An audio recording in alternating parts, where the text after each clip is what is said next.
Hey everyone, this is Louis7, and I know I just made a video previewing what's coming up for the Gundabad expansion in Update 31 for the Lord of the Rings Online, but earlier today, the patch notes for Update 31 were up early. Now, at the point of recording this video, I cannot get back to the page with the patch notes, so what I'm going to share is a screenshot from my phone because that's when I found it while I was actually at work.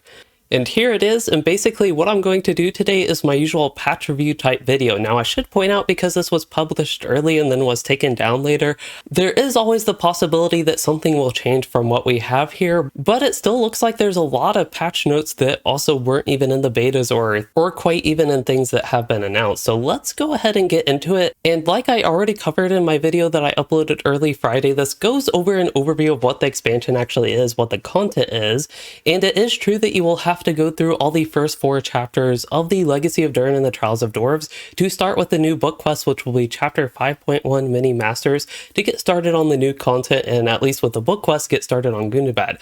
Now you have to actually do these to enter Gundabad. Normally it's kind of like when you went into Mordor or when you went into Moria, but I suspect you will still be able to be summoned if you really want to go there and haven't done the book quest. Otherwise, we have that new allegiance. There is actually going to be a whole new UI panel for the allegiance, and this will have a bunch of missions and a few narrative quests to go along with it. And just to point out, to do the missions and the such, you will have to join the allegiance. Also, of course, to go with those content pieces, we have all the new zones. There are 2 new regions in Gundabad. One is going to be outside of the mountain, one is going to be inside the mountain. Inside the mountain, I think, has 5 zones, if I remember correctly, and then 2 new zones outside of the mountain. So that's really the big overview of content coming in. But now for the rest of this video, we can actually go over the patch notes, which again, these are from what was up early on Friday. Now, to start off, there are going to be some clash changes. For the Brawler, there are going to be a couple of fixes, and the Hunter is the class that receives some actual balance changes. So, quick shot damage has been reduced for the Hunter. Also, their precision stance critical magnitude bonus is being reduced in this as well. Now, there's also a couple issues, bug fixes with Guardians and Lore Masters, but of note for the Lore Masters, I believe this was actually in a previous patch now that I'm remembering this. Some of their abilities, especially their debuffs, are going to be usable while moving, but again, I thought that was already in the game, but it's still in these patch notes that they have. Also, moving on, for the Minstrel, their Call to Greatness skill has been updated for the Brawler class to actually give them some bonuses with that cooldown. And then there is a bug fix for the Captain's War of Master crit chance buff that will now affect like ranged and tactical attacks, but the exciting thing for Captains is their skill Cutting Attack will have a new animation. Excited to see what it looks like, and it's supposed to distinguish it from other animations that the Captains already have. Now, moving on from classes, there is interestingly some notes on crafting. So first of all, to get it out of the way, some Captain armaments will have proper armor values for their heralds from tier 11 to tier 14, and it will also grant you outgoing healing now, so this should be a little bit more useful. But the really interesting part is for apprentice cooks, all the way from the beginning with cooks. They can prepare a number of different fishes into fish fillets now, and fish fillets will be used in Gundabad crafting. Makes me really interested to see how they are actually used in Gundabad crafting with cooked fish. I really think that's something that can spice up fishing in LOTRO as well, that you could cook the fish that you catch. At least I don't remember if you can even do that already. It's something I don't specifically remember, but that is going to be something coming in Gundabad, it sounds like. Next up on the list is actually going to be for the Halls of Night instance, and more specifically, there is a deed called Raising Spirits that used to have a minimum level requirement of 65 when it was added to the game, I believe, when scaling instances were added, maybe if I remember correctly. But anyway, the point is that can now be completed on the legendary worlds for people that are on Shadowfax, which is actually already at the level 65 cap, or Treebeard, which is a little bit behind, and any future legendary servers. Moving on to the end of the first screenshot I have here, we have all these item notes. Now, I have covered a lot of the loot box stuff in my previous video, so if you're interested in what happens to your Embers of Enchantment, Motes of Enchantment, and how all that works into the 121 to 130 range from the what will be the previous level cap, and what will happen 131 to 140, I will refer you to that video. But as far as this one goes, just know that all that stuff is updated, as it has been for previous level caps.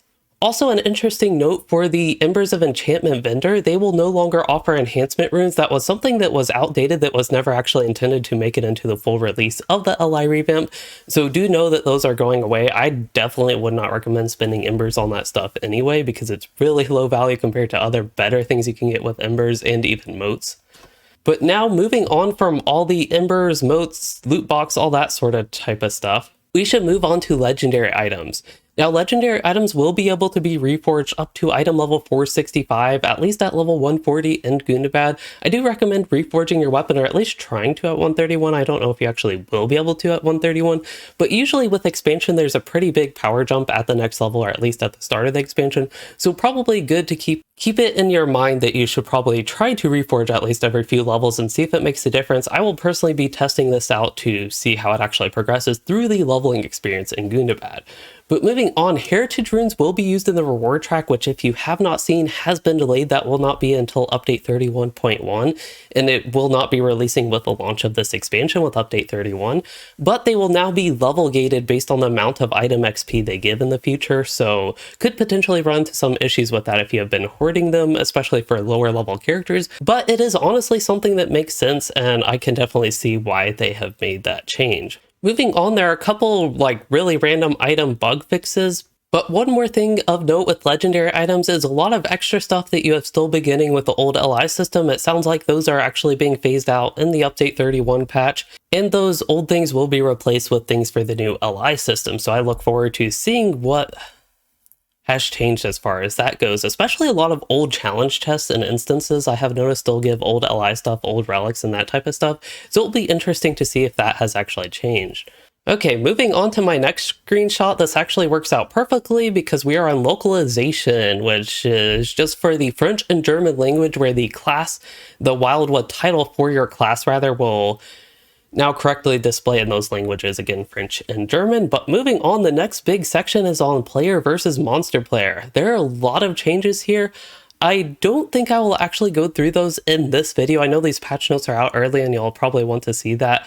At least I was able to screenshot this before they took it down again. So if you're interested in a video of me just showing the PvMP notes besides what I show on the screen actually, and like walking through my thoughts on it, and just sharing what there is, please do let me know. That is something I still might plan to do, but as far as this video goes, I will go ahead and skip that. Again, just know that PvMP has been updated. There's new level 140 gear for the new Gundabad level cap for free players, and even the starter set you can barter with just gold. You don't have to actually have any other thing for it, and you don't have to have whatever, I forget what the PvMP barter currency is right now. Ah, yes, it is called commendations. You don't have to have commendations, and you don't even have to have a PvMP rank. So that actually makes me excited and even potentially interested in going to the Moors on my free player on Louisden, actually. Alright, moving on, the next section is going to be on quest and adventure areas. I believe this is the second to last section. But anyway, there are some general changes to quests, bug fixes, that type of stuff, some minor quality of life improvements. But something of note is you can join up to 15 instances per hour. It used to be 10, and it'd be very easy to get to that limit of 10. So now you can join a few more instances per hour, which is going to be really nice, especially for people who like to do missions a lot or just run through instances really fast. Also, next up is your housing permissions panel. You can now add up to 75 entries on that. Me not really dealing with houses and especially not housing permissions, a little bit less familiar with what it is right now, but that is a change coming. Again, most everything else here is just bug fixes and some minor quality of life improvements, depending on if they were actually considered bugs or not in the first place. Alright, moving on towards the end of the notes, we have a Clash Trait Points update. You can now spend 98 Clash Trait Points. I believe level 140 is said to have 1 trait point, but I also believe it was found by some players who tested in the beta that there are going to be 2 total Clash Trait Points from the Legacy of Durin book quests. So you can spend up to 3 more total trait points, and you can get 3 more total in Gundabad. I believe this update will push the total number of trait points a little bit above 100 that you can get in the game, just again, cannot actually spend all those. And for the very final section, we have some user interface updates, and they look to be very minor. So the first thing here we did not cover in the previous video, and that is when you have your in-game store set to use your system browser, it sounds like there is a no button that has been updated to cancel to reduce confusion. So if you have had confusion on that, hopefully this update fixes that. And the next thing is going to be a lot of rating and gear values have been rounded up to the third significant digit for readability. So for example, if you have a gear piece with a stat like 45,677 critical rating, that would be updated to 45,700, it sounds like, in this update. That will mean this change will affect anything that is 1,000 and above. Now, I raised the question in the last video, is it time for LOTRO to go to a K system where something that is around 45,000 will just be rounded to 45K? Personally, I think it might be time just because the stats are really high and they're probably going to get really, really high in Gundabad. It'd be interesting to see if anything is already up to 100K like some of the mastery values on things you can get. It'll be interesting to see and just something to think about. And that is actually the end of these patch notes. Again, the ones that were up early Friday afternoon is when I found them.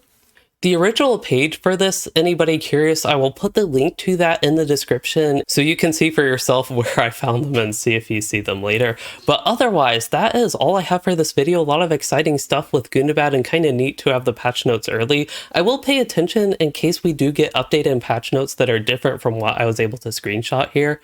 But this is actually really convenient for me because I will be pretty busy early in next week, actually like leading up to the update. But after the update, by like evening time Wednesday, I should be a lot less busy, and Thursday is an off day for me, so it looks good for me to join right into Gundabad both Wednesday and pretty long on Thursday. So I'm quite looking forward to that expansion launch experience. Even with some of the delays and rough stuff that we discussed in the last video, it still is exciting, and I'm looking forward to the content because that is one thing that is usually superior quality in LOTRO is the actual content and gameplay experience in the game. Anyway, that is all I really do have for this video now that we cleaned up the outro stuff. And as far as this video goes, I hope you all enjoyed it and of course learned something useful with this. And if you did, please consider liking and subscribing for more or becoming a channel member to support the content. And thanks for watching, everyone.